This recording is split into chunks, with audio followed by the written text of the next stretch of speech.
Obi abe who are we? Apraku my daughter nie. Apraku my daughter. What found ye? The major prophet kum chacha.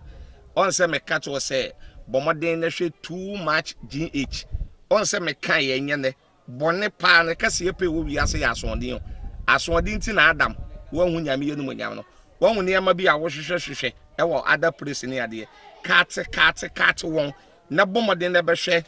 too much GH. Be hwe na subscribe. Bomaden o be hwe pe. Na why ye subscribe o subscribe subscribe na subscribe na o subscribe a na wo benya ne ma pe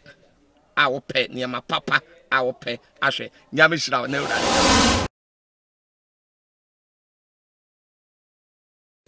Imam Wakwaba Shonko ever to my GH midi edina na ama uhuza emre no ewie edru said the enam Ghana emfama mu no mede betudwa ama ahwefo enietefo ehu se na asem esitie ewoye ban mu na the abeto justice here da me punu so ama me hu se wiase we die se na mpanifo ekan no eye no kratodo nipa hyase enya hwe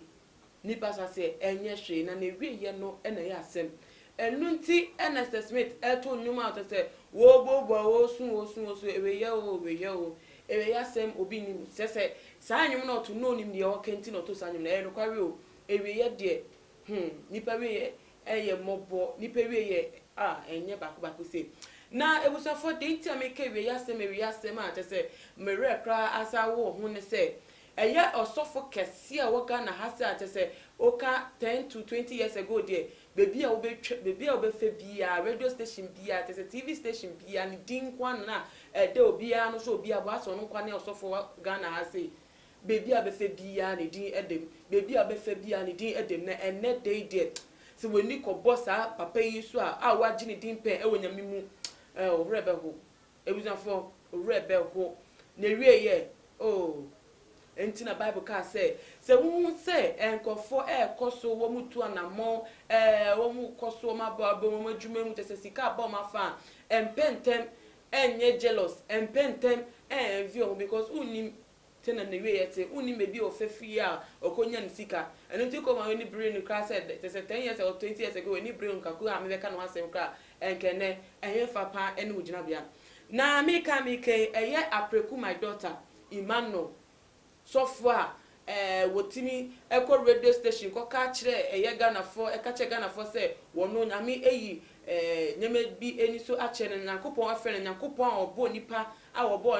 teseni nyansem obo kasa nia no Nyankopon aye mistake all fraud no say Apraku my daughter a oye nipa bema na Nyankopon ko mistake say be friend my daughter enu nti ebe dane ni din preko pega na ha be fe bia Apraku my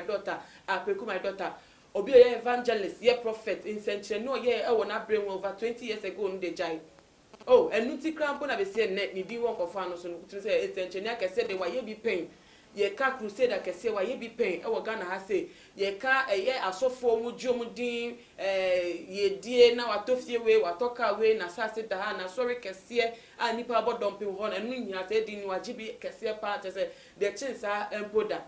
wo bayepo ansa na wo bi ni mu sorry obofo mu sorry abeji wo mu din ansa na kum chacha kra wo di kum chacha ono kra de dan tese odi di na safo hene kra po ansa na obeji din na Apraku my daughter waba no ena most of three pastors yi kra po no wo tete ebi mu asese ade omuso ma de omo homa ya sofo kese e wo Ghana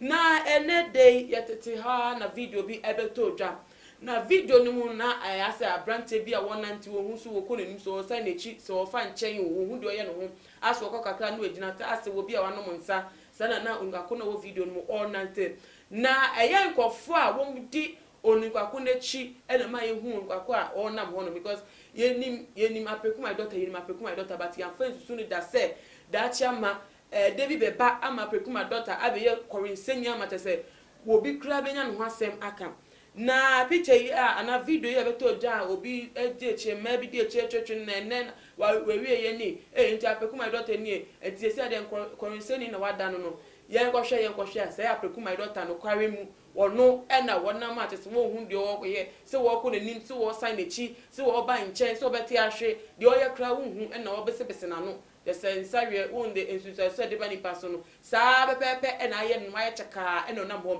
nenti ye ko ne ye boni din ye boni tese ye boni sama no ena Apraku my daughter o ena na de we wie ni Apraku my daughter ko nseni mi e ka gudi na echi na video ni de ebusafo mu hwe bia e ya rodo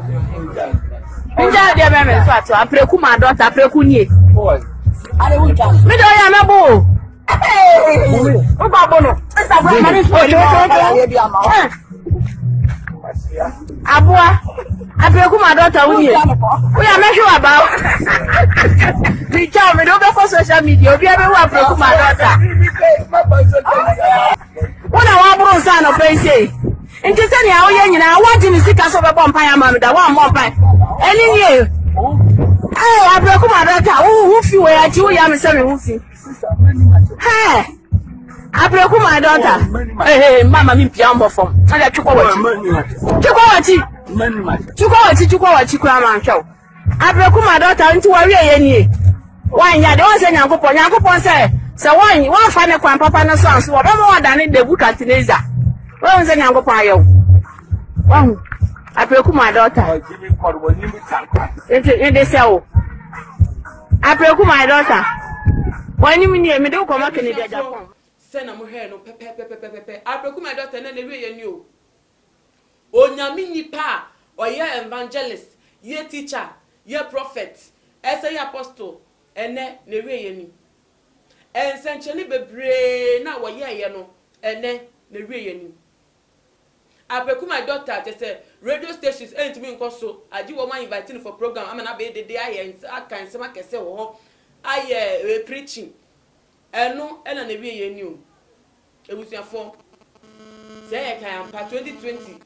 Osofo afe na 2020 we ye hu nyama pa ebusuafo mo be kai a last year pe ena Apraku my daughter pro ya woko Reverend Osofo sorry them Reverend Osofo shower praises on him wo dan hu no so ye say wo yi nkonya e wasoro we hu ne ba we hu obi ata say ono so nam line mu anti wo boni din boni samnane ene Apraku my daughter ni o neti e bi se onti okọ Reverend Osofo sorry na Reverend Osofo katu dwa se wo be boa no ama na si na dedem apagya na asafo no enu ni ana okoye nsawie eno de sane chiba ya na se die mpa ena ekoso na sentem crampo beto ja ngofo bone wuto yesi wewu omra bontin be na no ase kala na wode ena atese wo be kwan dia divert an se we omomu dan ne kano attention finish no omu bone wuto se wewu lenti ebusuan lenti se no kware se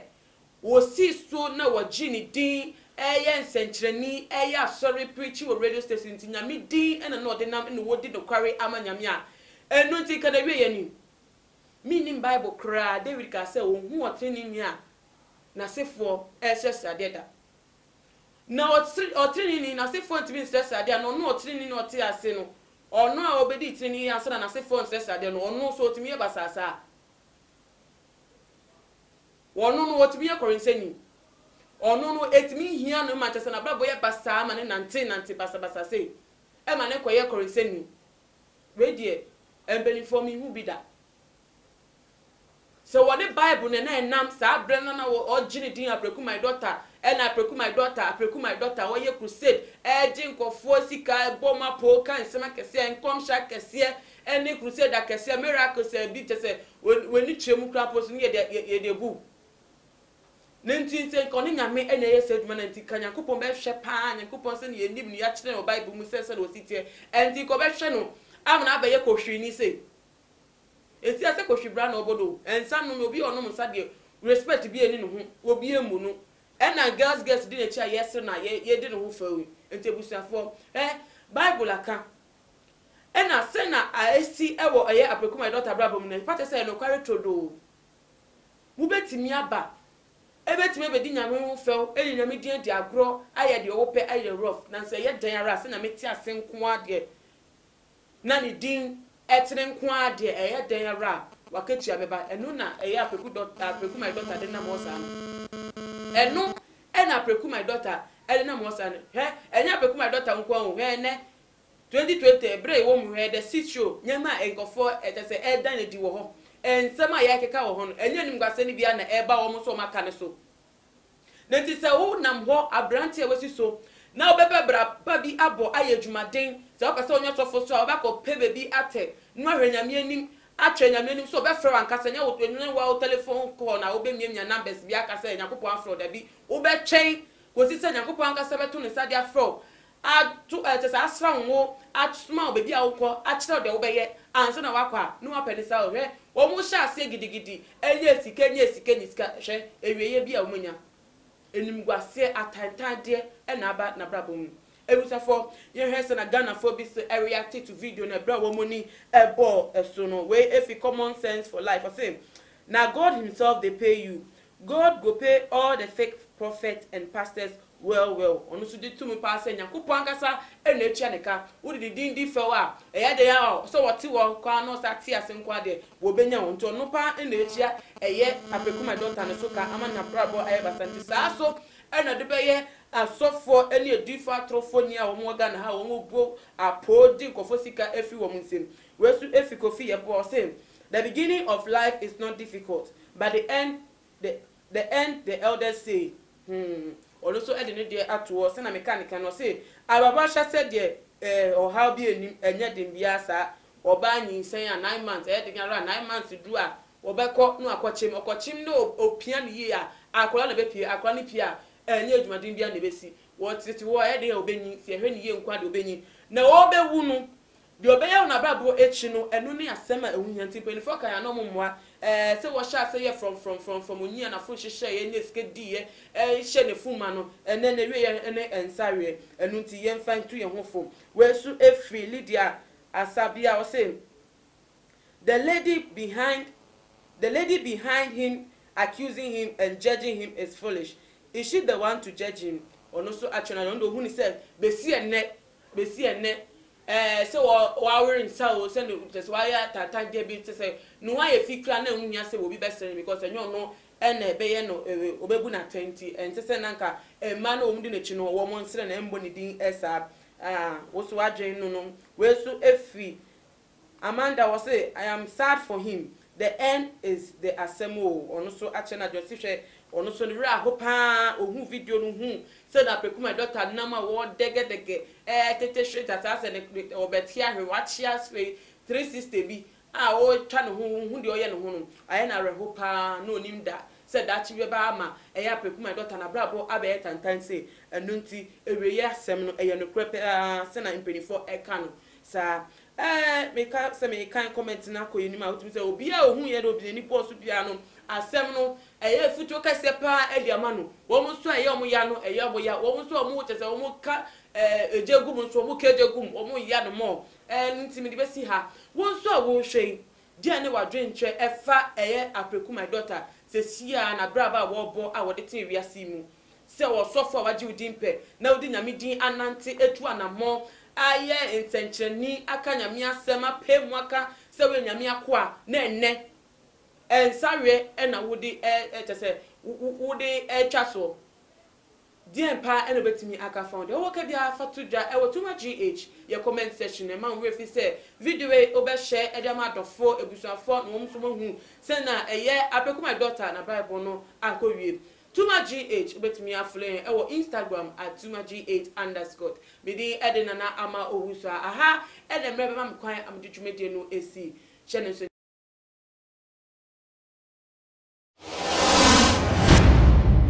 yo too much GH nie Ghana for ahwefo etiefo onipa bi a won subscribe e wo too much GH no subscribe wo na ehintasem esema ebuafa oman Ghana so ena ye de bremu one God nie the only one God in GH eho ena de bia mehwe abrechefo ene Ghana for mo wiasa fa na ina me recommend emamo too much GH